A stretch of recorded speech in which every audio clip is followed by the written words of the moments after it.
Қайырлы таң достар, бүгін 22 маусым Мұхтар Әуезов атындағы Оңтүстік Қазақстан мемлекеттік университетінде ұлттық бірыңғай тестілеуді тапсырудың екінші күні. Қазір өздеріңіз қарап отырсаңыздар, бас ғимараттың алды ешқандай ата-аналардың шоғырлануы немесе басқа да адамдардың шоғырлануы жоқ. Сіздердің көріп тұрғандарыңыз өздерінің кезектерін күтіп тұрған бүгінгі тест тапсырушы оқушылар арнайы әлеуметтік арақашықтықты сақтап өздерінің кезектерін күтуде. Барлық жағдай ішкі істер органдары өкілдерінің бақылауында. Бұл сіздердің көріп отқан орындарыңыз бүгінгі ұлттық бірыңғай тест тапсыратын оқушылардың тыйым салынған заттарын сақтайтын орын. Яғни емтихан кезінде қолдануға болмайтын заттарды осында қойып, ары қарай емтихан тапсыруға өткізіледі.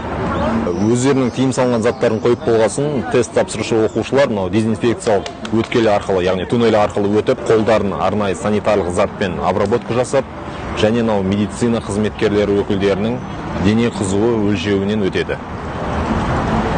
Мұнда оқушылардың арнайы идентификациялық код арқылы аты жөндері анықталып, ары қарай емтихан тапсыруға жіберілетін болады. Мұнда медицина қызметкерлері жаңа медициналық маска және медициналық қолғаптар беріп, ары қарай емтихан тапсыруға оқушыларды жіберетін болады.